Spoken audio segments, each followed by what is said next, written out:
today. This is against the background of budget concerns and money concerns that people have been hearing about, talking about for quite some time from a governmental level. And so there was a lot of pressure, I believe, put on the political element, the element to which the law enforcement people on scene had to answer to bring this thing to closure. Another problem facing the US authorities was that unlike most earlier sieges in Europe, Waco wasn't driven by a political cause. The 132 people trapped inside the Mount Carmel Ranch with their leader, David Koresh, were religious zealots threatening mass suicide. Even so, the ill-conceived assaults on the farm by agents of the Bureau of Alcohol, Firearms and Tobacco and the FBI was a tragic farce. 87 members of Koresh's cult died. The authorities had made the mistake of refusing to deal with Koresh as they would a terrorist. In the United States, they talk about counterterrorism as being political. And I always try to get across that terrorism is not about politics. One of the most appalling statements that was made on CNN when a journalist turned around and said at the site of the Atlanta bombing, was this the act of terrorists or was it a criminal act? That was later repeated by President Clinton, which shows the American drive to politicize things. I always thought a terrorist was a criminal. You know, if you plant a bomb and you kill and injure people, that's a criminal act to me. You don't have a special section on your passport saying, you know, criminal or terrorist or whatever else. So it shows that over the years they've misunderstood what it's about. Terrorism is about method, is what you do.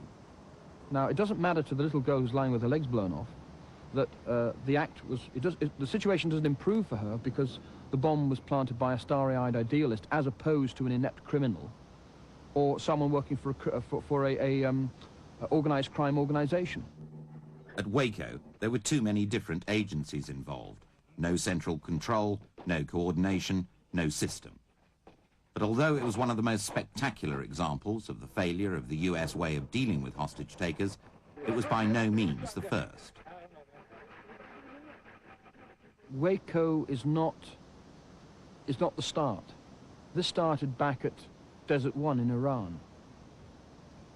There have been a whole catalogue of American disasters.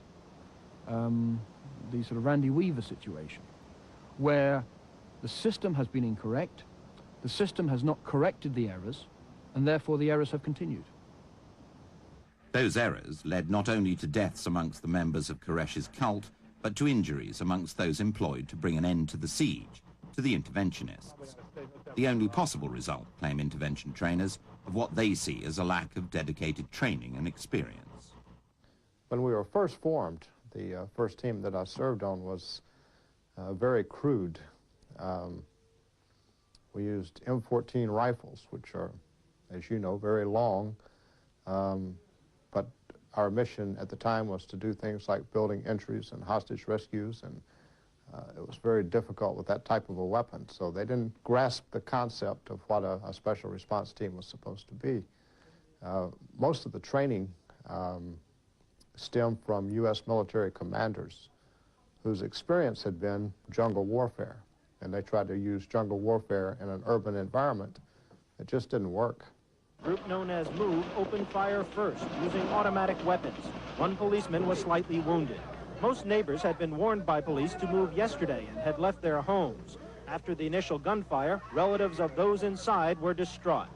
A year before Waco, the Americans had had an opportunity to learn the value of planning and of getting as much information as possible before launching an attack. This house was burned to the ground because what police thought was a fortified bunker on the roof was actually a fuel store. And again, there was political pressure. We intend to evict from the house, we intend to evacuate from the house, and we intend to seize control of the house. In the Philadelphia situation, you had an organization there known as MOVE that had a history that was well known in that community. It had a history of causing problems for the civilians in the community, for being very outrageous in their behavior, and for creating the appearance of being very, very threatening. Prior to that incident in which the house was burned, there had been an incident a few years previous to that in which during a tactical maneuver attempting to remove these people under lawful judicial order from a building that they had taken over illegally, they had actually instigated a firefight in which a police officer died. So it was against that backdrop that that event occurred. Additionally, there were some other political ramifications, I believe. I wasn't present, but based on what I've heard, it would seem to be that kind of a situation. And so there was a problem perceived that the people within that house were not only capable of and willing to be violent, they had a history of having done that, killing a police officer, and they were believed to very probably have a great deal of capability in the terms of weapons and other devices to create problems that would have to be overcome. In essence, the Americans were hampered by their own fortunate past. They had very little experience of international terrorism. Sieges tended to be local affairs and were dealt with locally, and by police forces untrained in intervention.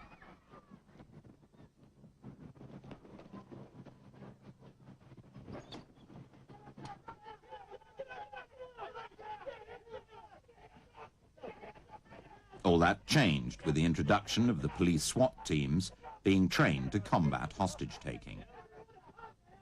The first SWAT team was developed by the Los Angeles Police Department, and they responded, as other agencies ultimately did, to the need for a group or a capability to respond to the type of event that was becoming more and more commonplace. Traditionally, law enforcement on the local level in the United States responded in a very small or non-integrated way. Most of the events that occurred were the kind of thing that 2 or 3 officers would handle on their own, and that the tactics were done on the fly, and this was usually adequate. Mistakes the Americans made are mistakes the newly independent states of the former Soviet Union are determined not to repeat. The training of new siege-busting teams is being regarded as a priority in republics like Estonia and Latvia. When the Russian troops moved out, they took with them their special forces, leaving the new republics dangerously vulnerable. Teams from Jim Short's International Law Enforcement Training Agency now spend weeks at a time working with the Estonian and Latvian armies. For the Estonians and Latvians, the dangers of not being prepared are very real indeed. I think the former Soviet Baltic states, that's to say Estonia, Latvia, Lithuania, I think they are very concerned because the organized crime in Russia and other Eastern European countries, Poland especially, is a great worry to them on their borders.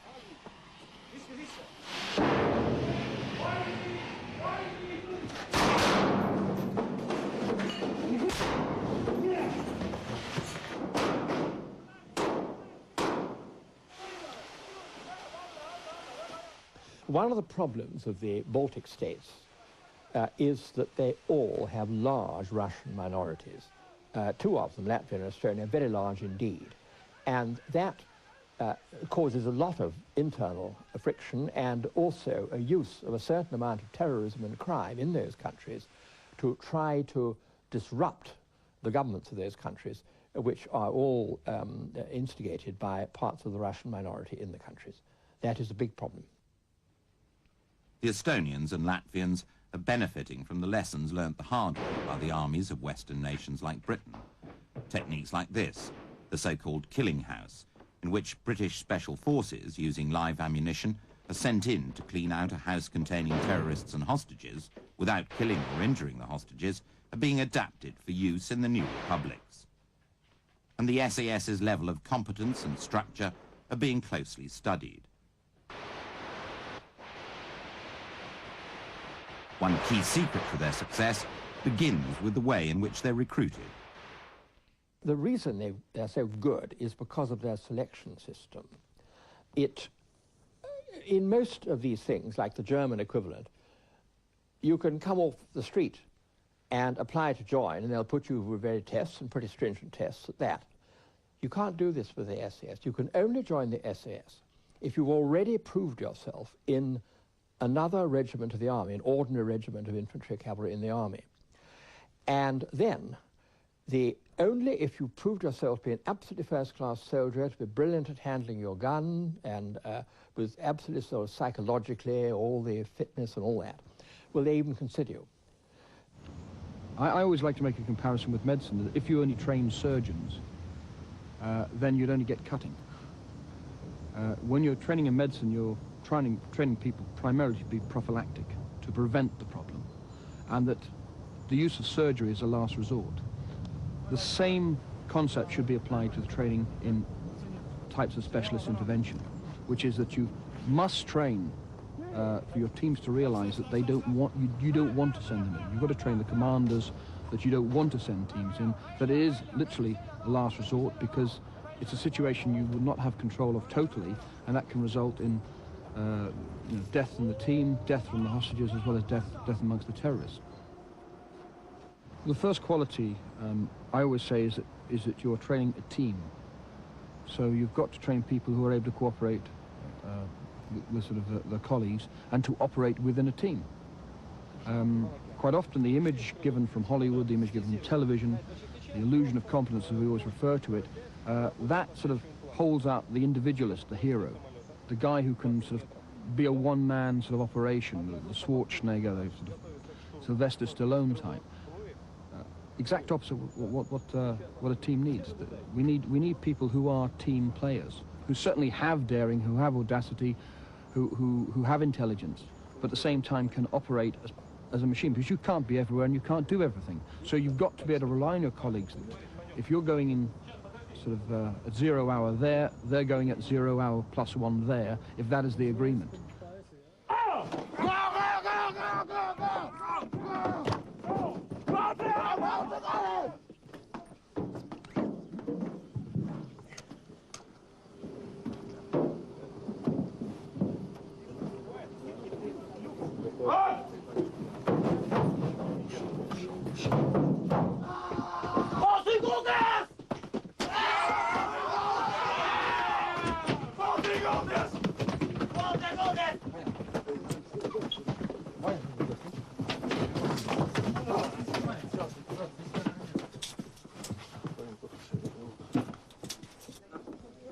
Aware of the continuing use of plane hijacking by nationalist, political and even criminal groups in Russia, the Estonians and Latvians are spending scarce hard currency on training their forces in the highly specialized techniques of assaulting aircraft.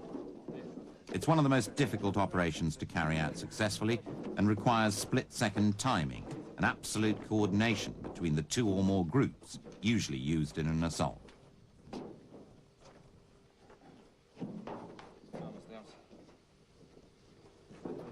But not all the training the troops indulge in get the seal of approval from Jim Short. I tend to take the mentality when it comes to training that they've got to have a unit identity.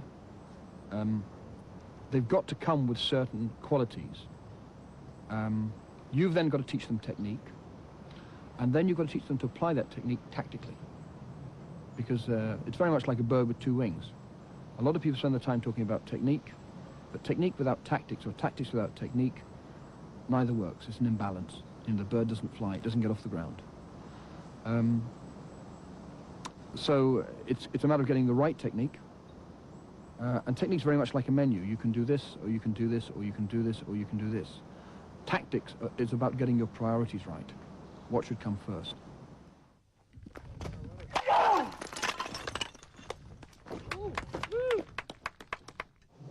I made the point when we're actually going to a number of the environments where I operate and train government forces that there is this difference between reality and fantasy.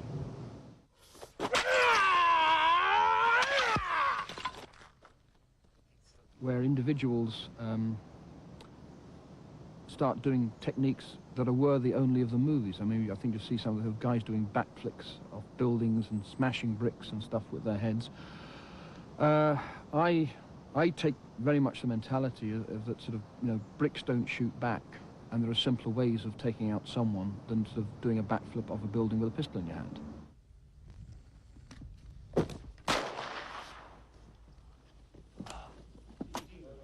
And that is an indication of boredom. When guys start turning to, I can only regard as sort of the term we use as Mickey Mouse techniques.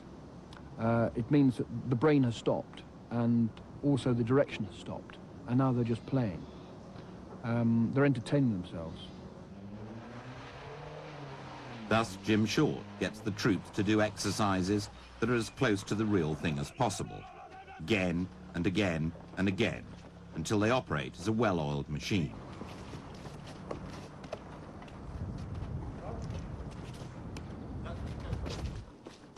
It'll be a long time before these troops get to the level of competence of Western European special forces.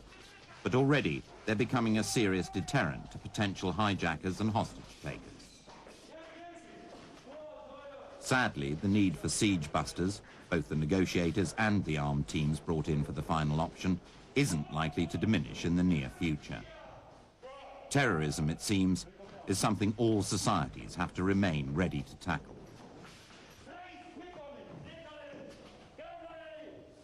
Do I ever see an end to terrorism? I don't ever see an end to terrorism in the same way I don't ever see an end to disease. It'll always be there, and you defeat one and something new comes up, sort of even more terrifying. But what I do know is that when you do have efficient mechanisms in place to deal with the problem tends to stay away. For Jim Short, the message to governments worldwide is a simple one: be prepared.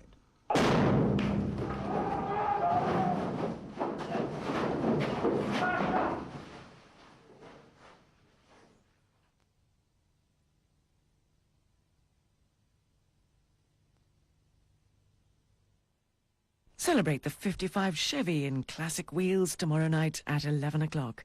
Next tonight, a trip down memory lane with the Jaguar E-Type.